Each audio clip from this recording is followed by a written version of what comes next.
O Carlos susteve a respiração e abriu a sua encomenda da Amazon. É um novo aspirador robô que vai deixar o seu chão impecável por um preço muito mais baixo do que ele estava à espera. Para o Carlos, é 5 estrelas. Desde aspiradores robô a eletrodomésticos para a cozinha e muito mais. Encontre os produtos com as melhores opiniões a preços que vai adorar hoje mesmo na Amazon. Esta é a história do dia da Rádio Observador. Passámos da seca para água a mais? E quando é que para de chover?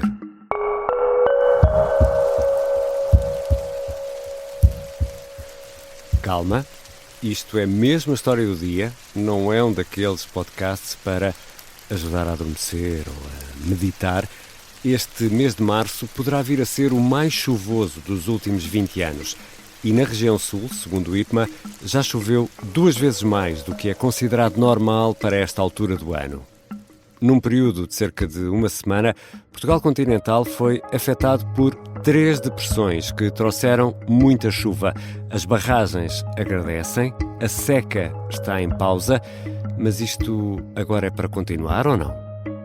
É sobre chuva e alterações climáticas que vou conversar com o professor Pedro Miranda, climatologista, investigador do Instituto Dom Luís. Eu sou o Ricardo Conceição e esta é a história do dia de terça-feira, 18 de março.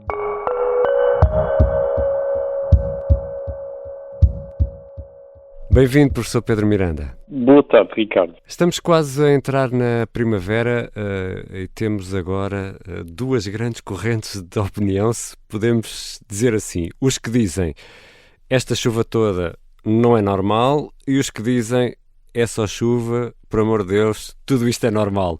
Professor, esta situação que estamos a viver agora é ou não é normal? Bom, vamos lá ver, é normal. Nós estamos no clima mediterrâneo. Uhum. E o clima mediterrâneo tem uma característica especial, que é um pouco diferente de climas mais a norte da Europa. É que nós estamos na zona que é o limite sul da frente polar. Há certos anos em que a frente polar não chega a Portugal, ou chega pouco, e temos poucas depressões aqui a chegar. E há outros anos em que ela chega frequentemente e temos muitas depressões a chegar cá.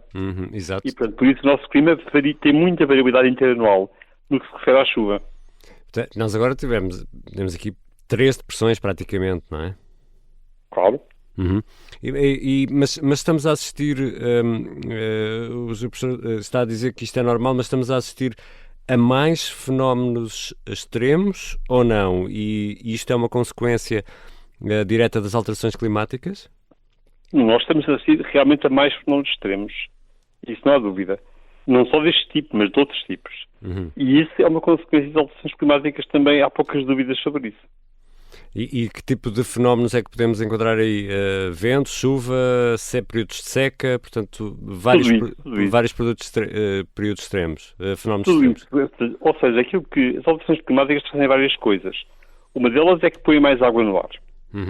Porque a temperatura é mais alta, a quantidade de água que o ar pode transportar depende da temperatura, mas depende muito, varia rapidamente com a temperatura. Portanto, o ar mais quente transporta muito mais água. Depois há mais água no ar. Agora acontece que apesar de haver pouca água no ar, tudo somado é muito pouquinha, mas o nosso clima depende dessa água. Porque a água tem imenso impacto na meteorologia, porque há energia associada quando a água condensa, evapora e congela, há grandes fluxos de energia que são importantíssimos para o movimento do ar. E estamos a assistir, obviamente, a estes fenómenos com mais frequência, não é? Estamos a assistir a eles com mais frequência em várias zonas do mundo de maneira diferente. Porque depende do clima dessa região, não é? No nosso caso, nós temos tido mais tempestades intensas, temos tempestades a bater recordes de vento e de chuva. Noutros locais do mundo temos coisas diferentes a acontecer. Mas podemos tomar nota de que esse tipo de situação veio para ficar e vamos ter de aprender a viver com ela. Não, vamos lá ver. A variabilidade já existia. Sim, eu digo a nível da frequência. Anos secos e anos úmidos, já tínhamos anos em que não depressões umas a seguir às outras, já acontecia. O que acontece agora, que é um pouco diferente, é que essas depressões, em geral, têm um bocadinho mais de água. E, portanto, podem produzir precipitações mais intensas em curto período. E é claro que isso tem imenso impacto. Portanto, nós temos que nos habituar, sem dúvida nenhuma. Professor, e nos preparar, não é só habituar, é preparar. Exatamente, e preparar-nos, quer enquanto pessoas que habitam aqui o planeta, mas a nível das infraestruturas também, não é? Claro, porque as infraestruturas são afetadas por isto. As infraestruturas são desenhadas para resistir a um certo tipo de intensidades. Quando as intensidades coisas assim mais altas, começam a ser excedidas as capacidades das infraestruturas. Já voltamos à conversa com Pedro Miranda, investigador do Instituto Dom Luís, climatologista, e com a resposta àquela pergunta que toda a gente faz nesta altura: quando é que para de chover?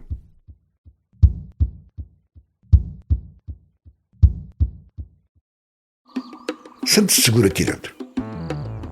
Eu, se quisesse, tinha chegado aqui, matava ou ia-me embora, ninguém dava por aí. Esta é a história de Jorge Jardim, o agente secreto que parecia um simples homem de negócios, mas liderou missões perigosas em todo o mundo, tentou criar um país e foi pai de um clã de mulheres aventureiras. Filho, isto nunca podes dizer a ninguém. Isto é absolutamente confidencial. O Misterioso Engenheiro Jardim é uma série para ouvir em 6 episódios e faz parte dos Podcast Plus do Observador. É narrada por mim, Lourenço Ortigão, e tem banda sonora original dos HMB. Estreia a 18 de março.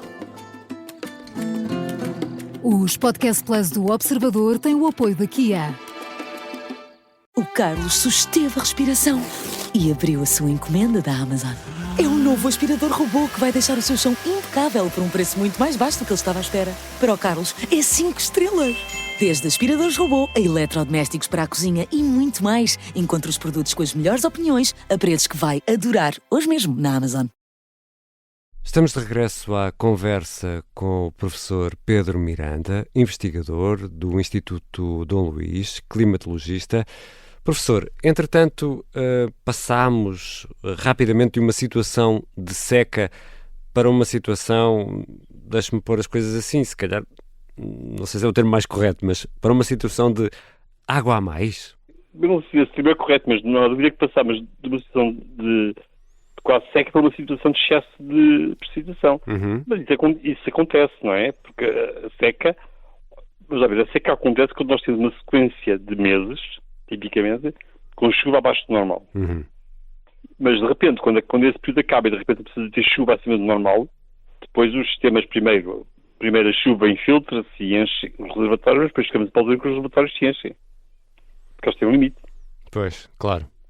E há alguma forma de aproveitar essa água, depois essa água toda que agora vamos ter em excesso, ou isso é... Bom, dentro dos limites dos reservatórios há.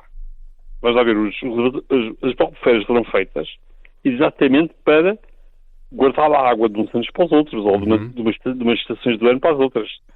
Nós aqui há 50 ou 60 anos, nós tínhamos cheias constantes. Exato. Em muitas bacias hidrográficas, agora já não temos. Exatamente. O caso mais paradigmático é Coimbra, que tem um rio que não é assim um grande rio, que é o Zedro, não é? Não é um grande, o Mondego, aliás, é o Mondego, não é um grande rio, mas que de vez em quando enche. E Coimbra estava sempre sujeita a inundações, mas era tipo frequentemente, várias vezes por década. Agora isso é muito raro acontecer. E mesmo acontecia no Vale do Tejo. Exatamente. Estava-me a lembrar ali do Ribatejo e da zona de Santarém, em que as cheias eram... É um fenómeno anual. Era quase anual, sim, não era todos os anos, porque havia anos de seca, era praticamente, sim, era várias vezes por década. E agora não temos. Agora temos raramente. Apesar de tudo vamos tendo, porque a infraestrutura que foi criada em cada um desses sítios que são diferentes, não é? No caso do Mondego foi uma barragem muito grande, não é? No caso do Tejo há várias coisas, há vários diques, há várias coisas que foram postas além das barragens do próprio Tejo, não é? Só que esses sistemas são todos dimensionados para uma certa altura de água. Claro. Portanto, se o fluxo de água aumenta acima desse valor, elas vão ser excedidas. Claro. Toda a engenharia é feita assim, não é? Mas, quer dizer, não é possível nós pensarmos num sistema... É só porque vimos de um período de seca e há quem faça esta pergunta. Não é possível nós arranjarmos aqui um sistema de cisternas, não sei, ou de mega cisternas para tentar armazenar toda esta água que provavelmente vai... Sim, mas as barragens quando atingem a cota têm que descarregar, não é? Pois, mas tudo isso é caríssimo, não é? É claro que as barragens têm um inconveniente, que é que elas evaporam também, não é? Claro. No caso das cisternas, se houvesse cisternas, as cisternas seriam extremamente caras. Se houvesse cisternas, elas não evaporariam, ou evaporariam muito pouco, porque elas estavam tapadas, não é? Claro. Mas as barragens, apesar de tudo, para a grande dimensão, provavelmente é mais económico, mas eu não sou especialista em construção civil, não é? O professor Pedro Miranda, temos aqui uma dúvida e de vez em quando falamos nele, no anticiclone dos Açores. E muitas vezes tenho ouvido esta conversa de que, perdoe-me pôr as coisas assim de uma forma tão simplista, mas que o anticiclone dos Açores tem andado assim um bocadinho distraído, de vez em quando distrai-se. E é por isso que estamos a ser atacados por tantas depressões, ou o anticiclone dos Açores tem estado a cumprir a sua missão normal? Não tem missão, não é? O anticiclone dos Açores, na verdade, é muito importante, porque as depressões que nos chegam cá, a maior parte delas, não todas, mas a maior parte das depressões que produzem chuva intensa em Portugal no inverno, são depressões que se formam perto da costa do Canadá. Quando o ar chega ao Atlântico, porque o ar vem do Canadá muito frio, no inverno, não é? E o Atlântico está muito mais quente, porque nunca congela nesta região, está sempre a temperatura muito mais alta. E essa diferença de temperatura é o ingrediente exato para produzir estas depressões, ok? Elas formam-se nessa zona e depois elas deslocam-se para leste, portanto, em direção à Europa. Só que o caminho que elas seguem depende da posição e da intensidade do ciclone dos Açores. Porque eles andam no bordo norte do anticiclone. Porque o anticiclone roda no sentido dos ponteiros do relógio, o anticiclone dos Açores, não é? Como todos os anticiclones do hemisfério norte. Eles vêm pelo norte do anticiclone. Ora, se o anticiclone estiver muito para norte, e se for muito intenso, essas depressões são obrigadas a ir muito a norte, porque vão estar a Islândia e vão ter Inglaterra ou a norte. Quando o anticiclone está mais para sul, ou está menos intenso, as depressões vêm mais na direção leste, sem se deslocarem para norte, na direção mais, é que nós chamamos de zonal, ou do paralelo. E nessa altura atingem Portugal, porque nós estamos ao meio do Canadá. Ou seja, ele não anda distraído, ele às vezes não está no sítio certo, é isso? Ele não está no sítio que nos convém. Se ele está errado, não sei se é a coisa certa para dizer. Às vezes não está-nos bom. Nos convém, bom, é um ponto de vista, porque na verdade a nós convém-nos ter água, não é? Claro. Nós queixamos como cidadãos individuais de excesso de água, mas quem gera o sistema hídrico não se queixa. Só se queixa no limite, quando há cheia. Mas enquanto não houver cheia, é bom ir enchendo. Mas nesta altura estamos, não sei se posso perguntar assim, mas estamos numa situação ideal no que toca às reservas de água depois de todo o sofrimento que passámos com a seca, ou não? É ideal, é sempre uma maneira... É sempre um pouco exagerada, não é? Mesmo nós temos várias barragens cheias, e o Algarve é o caso mais complicado, segundo eu compreendo, em que a seca era mesmo mais grave, e o Algarve não pensa que estejam as barragens cheias.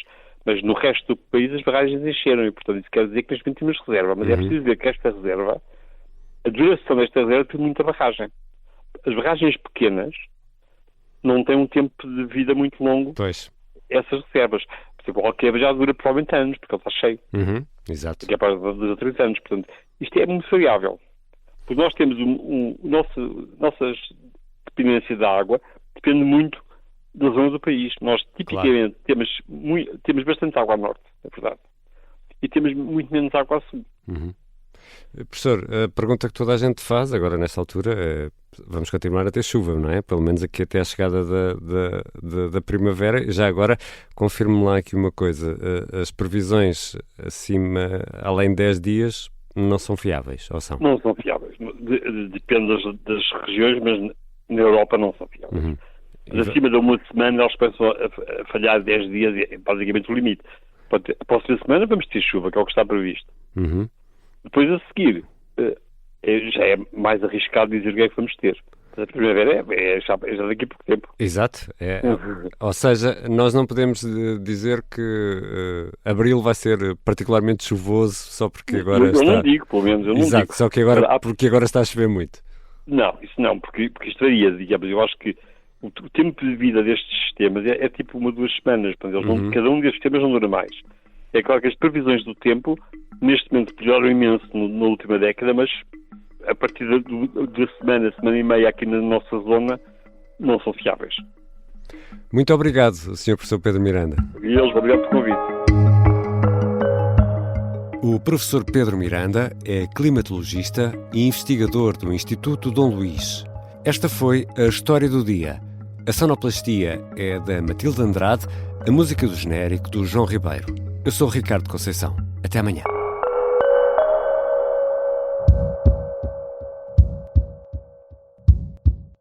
O Carlos susteve a respiração e abriu a sua encomenda da Amazon. É um novo aspirador robô que vai deixar o seu chão impecável por um preço muito mais baixo do que ele estava à espera. Para o Carlos, é 5 estrelas. Desde aspiradores robô a eletrodomésticos para a cozinha e muito mais. Encontre os produtos com as melhores opiniões a preços que vai adorar hoje mesmo na Amazon.